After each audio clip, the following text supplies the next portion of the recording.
मैं अपनी वीडियोज़ में जो कुछ पेश कर रहा हूँ, ये ना तो कुरान का तर्जुमा होता है और ना ही तफ़सीर, बल्कि जो कुछ कुरान मजीद अरबी ज़बान में कह गया है, मेरी कोशिश होती है कि वो सब का सब उर्दू ज़बान में दोहरा दूँ। किसी भी आयत पर उर्दू मतन को फ़ाइनल करने से पहले मैं पूरी तरह छान-फटक कर ये तसल्ली करता हूँ कि इसमें ना तो कोई ऐसी बात रह जाए जो कुरान में किसी और मकाम पर कही हो और इस आयत में बात को मुकम्मल करने के लिए इसका ज़िक्र ज़रूरी हो, और दूसरी तसल्ली ये करता हूँ कि इसमें मेरी राय समेत कोई गैर ज़रूरी लफ्ज़ शामिल ना हो। चुनांचा मेरी गुजारिश है कि अगर आपको इस सारे उर्दू मतन में कुरान के अलावा कहीं मेरी अपनी राय नज़र आ रही है तो बराए मेहरबानी इसकी निशानदेही कर दें। इससे मुझे अपनी इस्लाह करने में आसानी होगी, या बसूरत दीगर मैं कुरान की वो आयत आपके सामने रख दूंगा जिन्हें आपने मेरी राय समझा होगा, लेकिन वो इस आयत के मतलब को मुकम्मल करने के लिए खुद अल्लाह की तरफ से एक ज़रूरी जुज़्व के तौर पर कुरान के दूसरे मकामात पर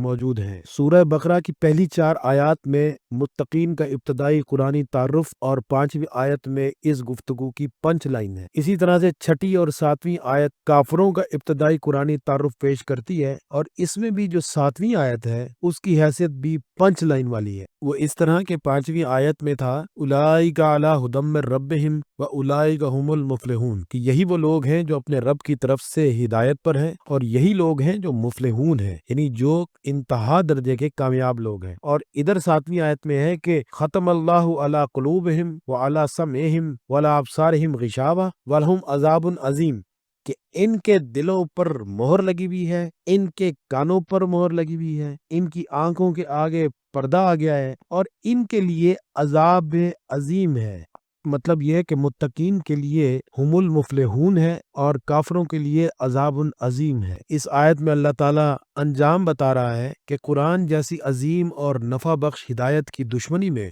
कुफर का ऐसा मुसलसल रवैया आखिरकार किस अजाब से इंसानों को दोचार करता है कि वो जिंदा रहते हुए भी मुर्दों से बदतर जिंदगी गुजार रहे होते हैं। ना कोई अकल और फायदे की बात इनके दिमागों की सख्त हद बंदियों को तोड़कर अंदर आ सकती है, न किसी सुनाने वाले की कोई माकूल बात इनके कानों से गुजर कर जहन तक पहुंच सकती है, और न ही इनकी आंखों के सामने होने वाला कोई वाकया इन्हें किसी तरह इस मदहोश और बेहोश जिंदगी से जगाकर अजाब से निजात दिला सकता है। और जब अल्लाह ताला कहता है खत्म अल्लाह, तो मतलब अल्लाह का कानून है जिसके मुकाबले में कोई इंसान कुफर के एटीट्यूड पर अपनी जिंदगी के मामलात उस्तबार करेगा तो फिर इसकी सारी हिस्सियात बशमूल दिमाग के सिर्फ कुफर ही की बातों से असर लेंगे।